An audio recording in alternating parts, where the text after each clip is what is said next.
телевидение надо иметь и негосударственное, и государственное, и коммерческое. И я, будучи президентом, если так случится, добросумленно выполнять ускладенные на меня высокие обовязки. Я вам еще раз подчеркиваю, я не позволю, чтобы средства массовой информации дестабилизировали обстановку. Взвыли все. Долой, в отставку, ЦРУ, КГБ, МВД, забить, сломать, задавить и так далее. Aleksandr Łukaszenko, obrzydliwie bogaty niczym Putin, choć obaj oficjalnie nie mają prawie nic. Czy białoruski dyktator, kreujący się na dobrotliwego wodza swego narodu, wielbiącego pokój i będącego największym sojusznikiem Putina, to w rzeczywistości brutalny, despotyczny i obrzydliwie bogaty oligarcha? Oficjalnie majątek prezydenta Białorusi, co oczywiste, jest dość skromny, choć w rzeczywistości ma on posiadać bardzo pokaźne zasoby finansowe zdeponowane w różnych światowych bankach, m.in. na kontach w Szwajcarii i Dubaju. Oprócz tego jest właścicielem dziesiątek rezydencji, wśród których zaledwie jedna ma wartość 40 milionów dolarów, a także floty luksusowych aut wartych dziesiątki milionów dolarów. Aleksandr Łukaszenko wciąż jednak zaprzecza, jakoby był wyjątkowo bogaty i zamiast tego upiera się, że jak przystało, jest skromnym urzędnikiem państwowym. Nawet nie przypominamy im dzisiaj, że Białystok i Białostoczyzna to ziemie białoruskie. 20 lat ludzie męczyli się. Na długie 20 lat ponad 4 miliony osób żyjących na okupowanym przez Polaków terytorium byli pozbawieni prawa do rozmawiania w swoim języku. Przyjrzyjmy się dziś, jak ten szef autorytarnego rządu, nazywający sam siebie ostatnim dyktatorem Europy, znany z fałszowania wyborów, brutalnego pozbywania się dysydentów, a także niedorzecznych wręcz wypowiedzi pod adresem Polski i Polaków, stał się despotą i miliarderem, a przy okazji komikiem i dupolizem kremlowskiego włodarza. On zostanie w Polsce, bo Polska jest hieną Europy. Wszystkie problemy rozwiążemy tutaj. Nie, on tu nie przyjedzie. Najważniejsze, żeby w Polsce Duda i Morawiecki nie zamarzli. Zanim jednak bliżej przyjrzymy się temu barwnemu inaczej panu, muszę wam bardzo podziękować za łapki w górę, suby oraz wspaniałe, motywujące do dalszej ciężkiej pracy mnie i mój zespół, wasze komentarze. Pamiętajcie, to dzięki wam ten kanał staje się z dnia na dzień coraz popularniejszy, a nasze materiały trafiają nawet do czołówki filmów polskiego YouTube'a, za co bardzo, ale to bardzo wam dziękujemy. Oczywiście zapraszam was również do naszego sklepu, gdzie z pewnością znajdziecie coś fajnego dla siebie lub swoich najbliższych. A teraz, bez dalszego przedłużania i wchodzenia jak Łukaszenko Putinowi, ruszamy z dzisiejszym materiałem. Białoruski przywódca, niczym Putin, ma w zwyczaju upubliczniać swoje oświadczenia majątkowe, szczególnie tuż przed wyborami prezydenckimi, jak miało to miejsce na przykład w 2019 roku. Oczywiście wciąż zachowując przy tym pozory, jakoby był tylko zwykłym, szarym wykonawcą woli narodu, wychowanym w małym rodzinnym domu przez samotną matkę. Aleksandr Grigorjewicz Łukaszenko nigdy ponoć nie poznał swojego ojca. Urodził się 31 sierpnia 1954 roku w niewielkiej miejscowości Kopyś na terenie ówczesnej Białoruskiej Socjalistycznej Republiki Radzieckiej. Z państwowych dokumentów jednak niewiele można się dowiedzieć na jego temat. I szczerze mówiąc, pewnie większość z zawartych w nich informacji już dawno zostało dostosowane tak, by żadne kompromitujące fakty nigdy nie ujrzały światła dziennego, jak zresztą w podobny sposób uczynił to także jego kremlowski druk Władimir. Wiadome jest, że kiedy w 1975 roku obronił dyplom Akademii Rolniczej, wrócił w rodzinne strony, a następnie ożenił się ze szkolną koleżanką Galiną Rodionową. Pierwszym miejscem pracy Łukaszenki był szkolny komsomol w Szkłowie. Chwilę później otrzymał powołanie do armii, gdzie służył w przygranicznym Brześciu. Po odsłużeniu wojska bardzo często zmieniał pracę i wszędzie, gdzie się pojawił, popadał w konflikty. Równorzędnie kierował oddziałem leninowskiej Młodej Ligi Komunistycznej, a następnie w 1979 roku wstąpił do Komunistycznej Partii Związku Radzieckiego. W latach 1980-1982 służył w armii radzieckiej jako jako zastępca oficera politycznego. Po odbyciu służby wojskowej Łukaszenko został zastępcą przewodniczącego kołchozu, by kilka lat później otrzymać stanowisko kierownika, a następnie dyrektora sowchozu i zakładu budowlanego w Szkłowie. Także fuchy jak na tamte czasy, kiedy niemal ze wszystkimi towarami był problem, miał naprawdę pierwsza klasa. Pracownicy szybko się przekonali, że z Łukaszenko nie ma żartów. Rozpoczął on walkę z nieróbstwem oraz z nadużywaniem alkoholu. Prowadzony przez niego sowchoz odnotował wzrost produkcji, dzięki czemu jako członek białoruskiej delegacji trafił do Moskwy na partyjne zebrania w sprawach dzierżawy ziemi. W taki oto sposób, mogąc zaprezentować się w stolicy Związku Sowieckiego z dnia na dzień, stawał się nieco ważniejszą osobistością świata polityki. Można by powiedzieć, wszedł na salony Balszej Rosji. W 1990 roku został on wybrany na posła do Rady Najwyższej Białorusi i ze względu na swoją reputację zagorzałego wroga korupcji został mianowany tymczasowym przewodniczącym Komisji Antykorupcyjnej białoruskiego parlamentu. Tu należy wspomnieć, że po rozpadzie Związku Radzieckiego w 1991 roku, dosyć szybko, bo już z początkiem 1994,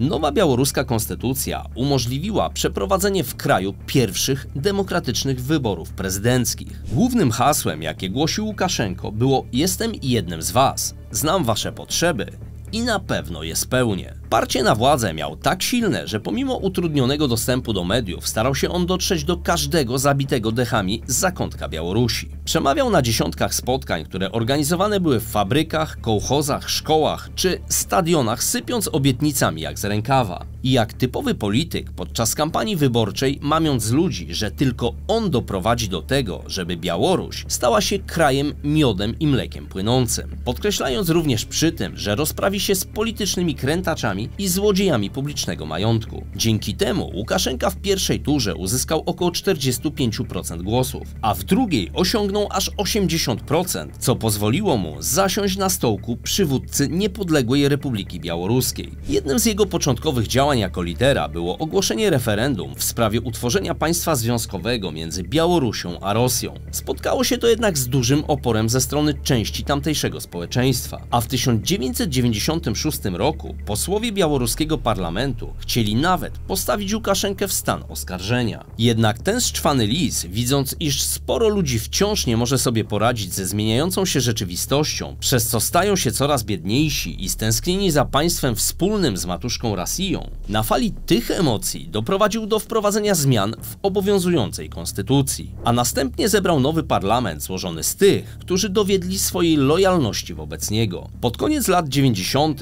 przejął kontrolę nad Narodowym Bankiem Białorusi, zwalniając całe kierownictwo. Zaczął też potępiać obce rządy za rzekome spiskowanie przeciwko jego krajowi. Jak tylko zaczęliśmy system bankowy brać w swoje ręki, wprowadzać tam kontrolę cywilizowanymi i ekonomicznymi metodami, wszyscy zaczęli krzyczeć: pozbyć się go, CRU, KGB, MWD, zabić, pokonać, uciszyć itd. Pieniądze i władza, oto przyczyna biedy i kłótni w naszym kraju. Tylko pieniądze i władza.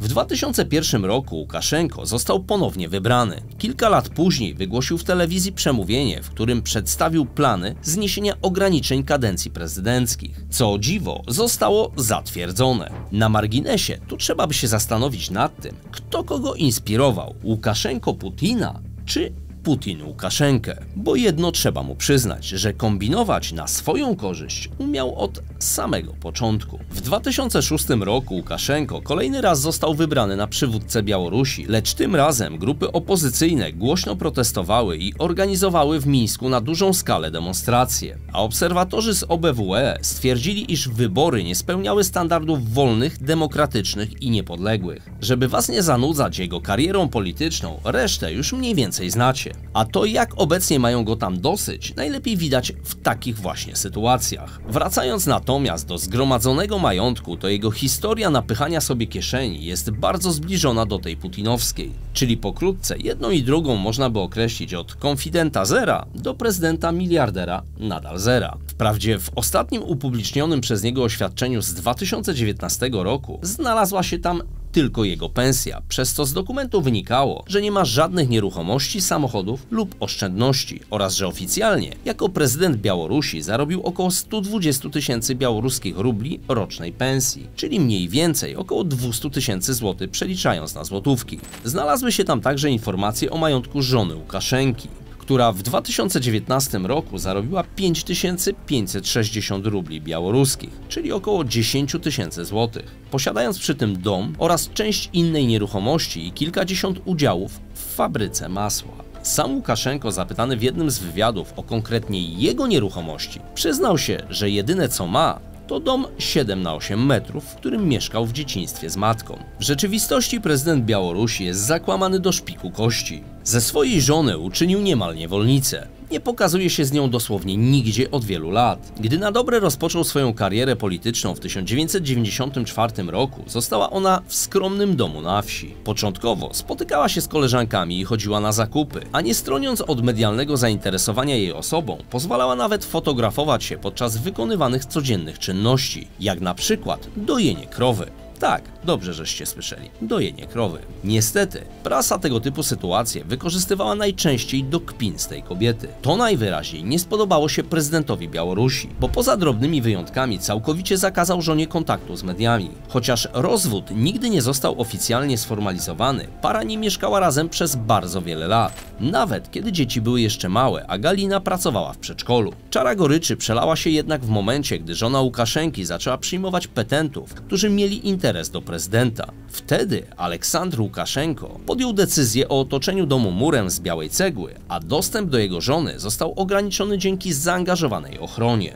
Od niedawna natomiast pierwsza partnerka Łukaszenki przeprowadziła się do nowego domu, ale wciąż według doniesień medialnych kobieta rzadko może opuszczać jego mury i głównie dzieje się to tylko wtedy, kiedy chce się spotkać z dziećmi lub wnukami. Natomiast sam pan i władca Białorusi, określany także mianem niedoszłego cara Rosji, bawi się w najlepsze z coraz młodszymi kochankami. Wracając jednak do oświadczeń majątkowych prezydenta Białorusi, w których ten wciąż próbuje się kreować na skromnego przywódcę, hipokryzja dyktatora, niczym w przypadku Putina, zdecydowanie rozmija się z prawdą. A w rzeczywistości majątek Łukaszenki może być wart nawet 10 miliardów dolarów. Również z tego powodu, kiedy w 2020 roku Łukaszenko rozpoczął swoją 6. kadencję, wywołało to masowe protesty na terenie całej Białorusi. Według białoruskiej opozycji i większości Białorusinów wybory zostały sfałszowane. Oficjalny komunikat Komisji Wyborczej mówił o ponad 80% poparciu dla Łukaszenki. Po brutalnie stłumionych protestach przedstawiciele Parlamentu Europejskiego wysłali wspólne oświadczenie, w którym stwierdzili, że nie uznają Łukaszenko za prawowitego prezydenta Białorusi. Niebawem do takich deklaracji dołączyły Polska, Wielka Brytania, Stany Zjednoczone i Kanada. A propos zgromadzonego przez niego majątku, to według dokumentów opublikowanych przez Wikileaks już w 2006 roku amerykańscy dyplomaci, prześwietlając aktywa białoruskiego dyktatora, uznali go za najbogatszego obywatela Białorusi,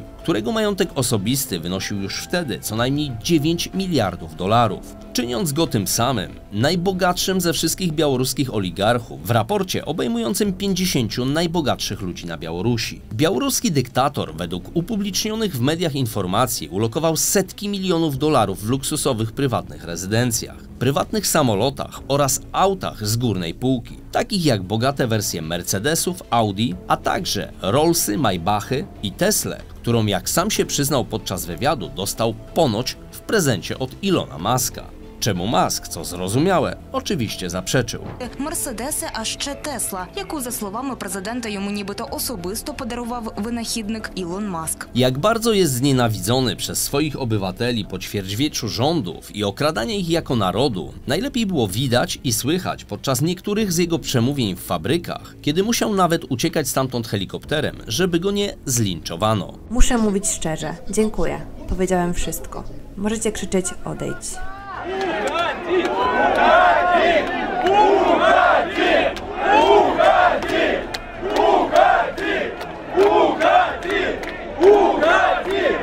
Generalnie rzecz biorąc, byłemu panu kierownikowi sowchozu grunt zaczyna się palić pod nogami, przez co obecny układ między Łukaszenką a Putinem wydaje się być swoistym patem między sąsiadami, z których każdy nakradł ile się tylko dało i zapewne ta wzajemna adoracja trwać będzie do czasu, gdy Putin desperacko zacznie potrzebować wsparcia białoruskiej armii. Na razie teoretycznie zadowala go rola Białorusi jako zaplecza dla części rosyjskiej armii, ale sam Łukaszenko doskonale zdaje sobie sprawę, że stąpa po cienkim lodzie lub nad krawędzią przepaści, w którą w każdej chwili może spaść. Nawet ostatnia wizyta w Moskwie i niby żartobliwe wypowiedzi na początku oficjalnego spotkania pomiędzy przywódcami mogą być mocno zastanawiające.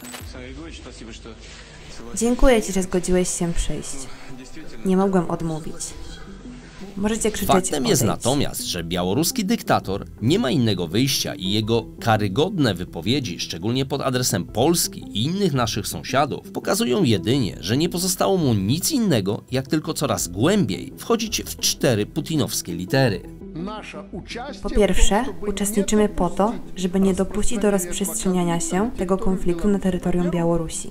A po drugie, żeby nie dopuścić do ataku na Białoruś pod pretekstem specjalnej wojennej operacji ze strony Polski, Litwy i Łotwy.